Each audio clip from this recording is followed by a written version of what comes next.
Welcome, everybody. I'm really excited for today's conversation. Today, I am joined by Matt Lynberg. He is the Vice President of Technology and Data at Modern Foundation. Sorry there. Matt is an agency leader with a sharp focus on the intersection of data-driven decision-making and bold creative execution. He is now at Modern Foundation, but also through his work at the Tombus Group, Matt has really been driving work that doesn't just look great, but it also performs.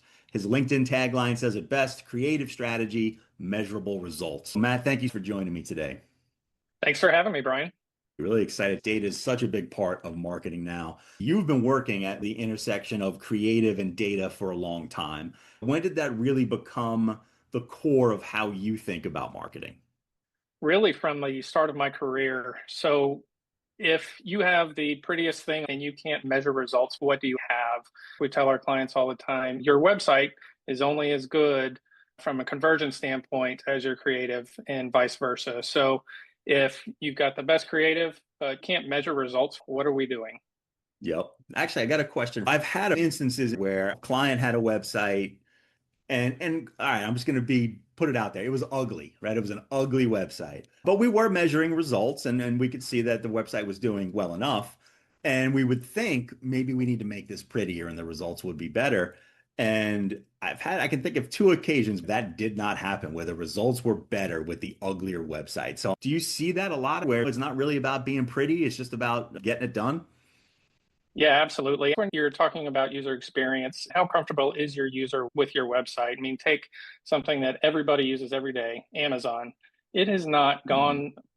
gone through a huge, user interface overhaul since the beginning. Yes, there've been a few tweaks here and there, but for the majority of the part, it is there because people are comfortable with it and it works. There are instances where a full redesign isn't needed. You need to dive into your user groups, your audiences, and figure out who am I actually trying to communicate with. Yeah, that's a really good point because you're not wrong. Like the Amazon user experience is a little ugly, right? I'm sure they're tracking everything we're doing. Do they still have advertising on their pages? Like they used to have like almost like Google AdSense ads on their pages. And I always used to think, I'm sure they make a couple million a year from those ads, but it felt like you were driving people off your website. That might have been a mistake. Do you know if they still have those on the website? No. I don't work for Amazon. Listen, call in. The things I've seen from Amazon are sponsored products where you're pushing your own little Amazon store. I haven't seen anything beyond that. It's clear that they are taking in advertising dollars based off of the same things Google is, keywords and things like that. It's interesting. They know who they're speaking to. Yeah, 100%.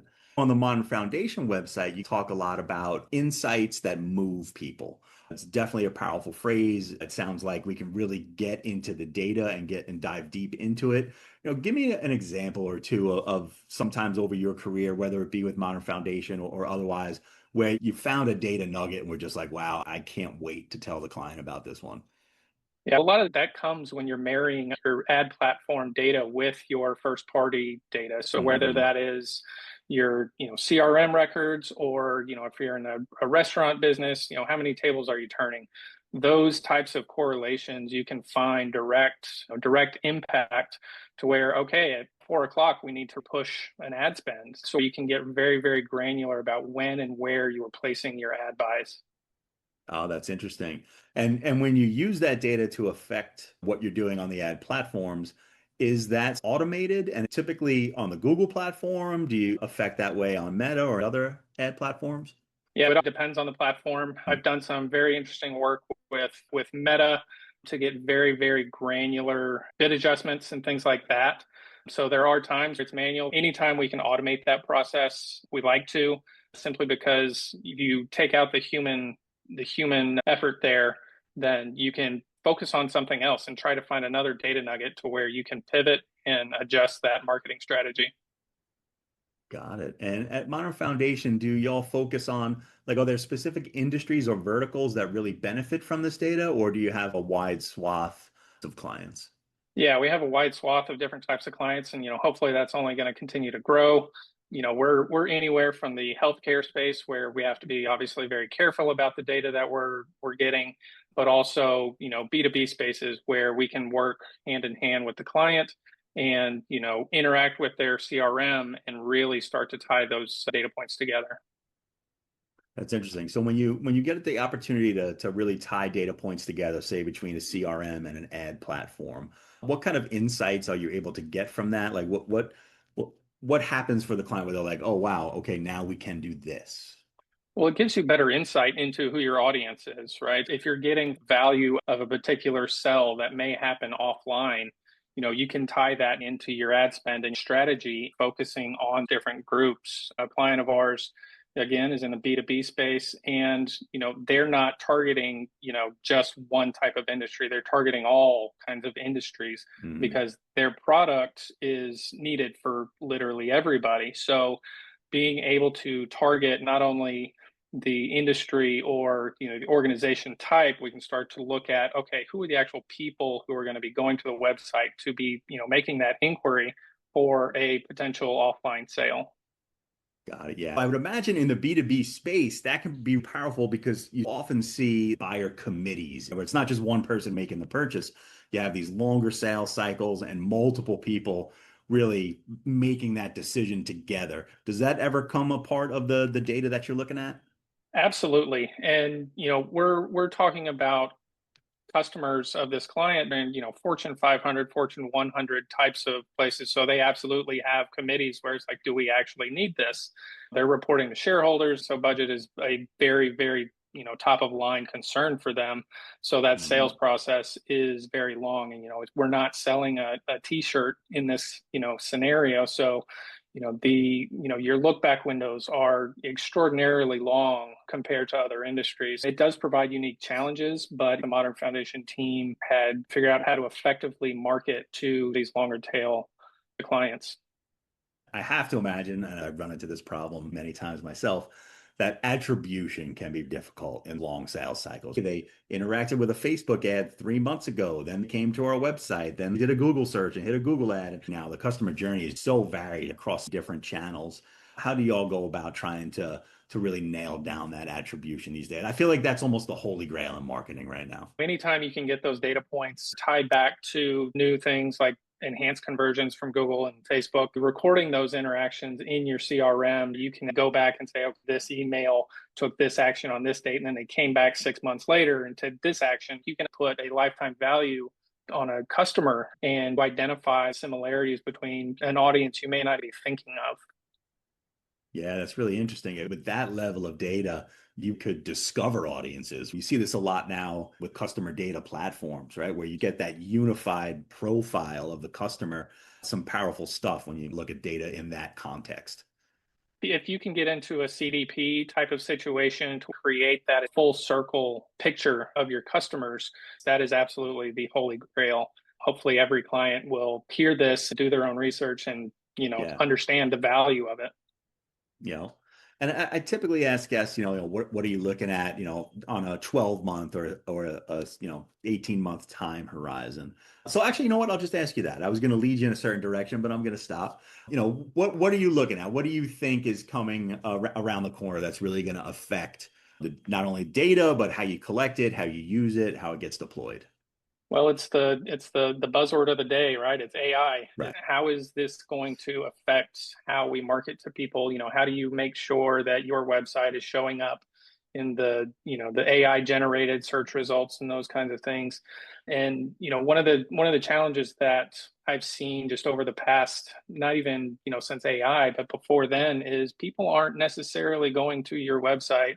They're going to Google, seeing the Mhm. 3 pack, getting your phone number and your hours and how busy are you right now? So they don't actually have to go there. So finding ways to communicate and make sure that your message gets in front of your consumer is really the big challenge, because we don't know what innovations are going to happen from an AI standpoint and Mhm. how that's going to play into all these things. But at the same time, we can use AI on top of our CDPs and data warehouses to reinforce a thought that somebody may have had, or find something that, because we're humans, we're going to make mistakes and we're going to miss stuff, but help uncover those hidden data gems. Yeah. When people Google something, and I see this a lot in the local space, SEO space. So We do see a lot of phone calls coming through on Google business profiles. So they Google the business name, it shows up in the map pack or the profiles on the right rail, and they use the phone number right from there. Over the past 5 or 6 years, Google's gotten a bit more aggressive about trying to keep people on the search engine results page. Once we click through to a business's website, there's no opportunity for them to click on an ad. So they're trying to keep us on that search result page as long as they can. Is like, have you seen that across other data points? Obviously, they're doing the AI overviews on SERPs now, zero click searches, they're being called. Have you seen a rise in those over the last year or so? I have, and that it's one thing that it's hard to measure, right? It's hard to measure when Mhm. the interaction is happening outside of your purview. There are tools that claim they can tell you how often your website was referenced in an AI overview type of situation. Somebody clicks on a phone number in the search results, you can use call tracking platforms to make sure that Sure. you know exactly where that came from and attribute that to a marketing effort. It's going to be very difficult, at least in the short term, to fully understand the implications of everything in the industry right now. There are a lot of smart people out there that are, constantly banging their head against the wall to try to figure out. We'll Yeah. definitely have a handle on it. It's moving so fast, hard Yep. to stay in front of. Last week, Google unveiled new AI upgrades that they have, and I'm hearing amazing things, but it's going to take me a minute before I get to sit down with all of that. You're right. That's something we all have to stay on top of, right? At Modern Foundation, you lead with the convergence of data and creativity. Is this something you also do for Modern Foundation? Sometimes it makes sense for an agency to not necessarily do for themselves what they're doing for clients, right? But is it a situation where it does make sense for Modern Foundation to look at their own data and apply creativity for growth? I think it makes sense for every organization, right? Every organization wants to grow, and you have to not only look externally, but you have to look internally as well. One of the nice things that we have is we have clients in the same industry, so we can look at their data from a third party perspective, find correlations between the two, and apply similar techniques and similar ideas to those clients as well. And I don't see why there would be any reason an organization wouldn't look at their own data, who's come to my website, who's filling out my form to Hmm. ensure growth, where's my message getting across. So that's, anybody that's not doing that needs to reevaluate. Needs to start looking at it for sure. Is there anything, what else do you see in the data space that people should be paying attention to, particularly agency owners, right? What's some data points that agencies really need to be looking at and thinking about, all right, how can I leverage this data to help us grow? A lot of times they have it, Mm. they don't understand what it takes to take action on it. Agency owners need to invest in data scientists. Now there's so many data points that we're collecting. You have to have somebody that can understand it, make sense of it, and provide insights. Everything's moving fast, which means we have to move fast too. You need somebody that can understand it, do it quickly, and provide actionable insights. How big is the data team at Modern Foundation? I am the data team at Modern Foundation. Very nice. You came on board fairly recently, right? I think it was like 4 or 5 months ago. Did you bring to them like, hey, let's really lean into data, or were they already leaning in and needed somebody to be the lead there? Yeah, so my primary edict at Modern Foundation is to stand up a new service line for them. That Okay. is software development and building websites for our clients. We have that ability now. On the side of that, I'm building out this enhanced analytics platform to where we can start to marry up the data, Google Analytics and Meta Hmm. Insights, those kinds of things. Let's put it together to provide a holistic view of what's happening with the clients. I work with a great team helping on these initiatives. Without that, there's no way I'd pull it off. So far, we're off to a great start. Yeah. Are you looking at having what would essentially be like a proprietary dashboard that you'd be able to look at where it pulls in data from multiple places for each client, marries it up, and you're able to get some insights on a dashboard? We're building a data warehouse for each one of our clients where we can start to put those data points together. And we're not doing anything on a proprietary standpoint. That adds cost to everybody, and nobody Right. likes that. So we're still using traditional dashboards, but what it's going to allow us to do is, again, put a large language model on the data warehouse and ask intelligent questions to that large language model and say, what am I missing? Because we're human, we're going to miss something. That's brilliant. Garbage in, garbage out. We all know this. So make sure your clients have clean streams of data, get Yes. them into the data warehouse. It's an exciting project. Congratulations. Thank you. I'm very excited to be working on it. We might have to have you back after it gets launched and the clients are digging in and asking the large language models. That sounds like something every business could use. We're human. We're going to miss things. I'd love to come back and talk about it. Sounds good, Matt. I appreciate the time today. I enjoyed the conversation. Thank you. All right, awesome. I did too. Where can people find you online? Where can they find you? Where can they find Modern Foundation? You can find me on LinkedIn and Modern Foundation at modern.foundation. All right, sounds great. Thanks so much, Matt. Appreciate it. Thank you. Have a good day. You too.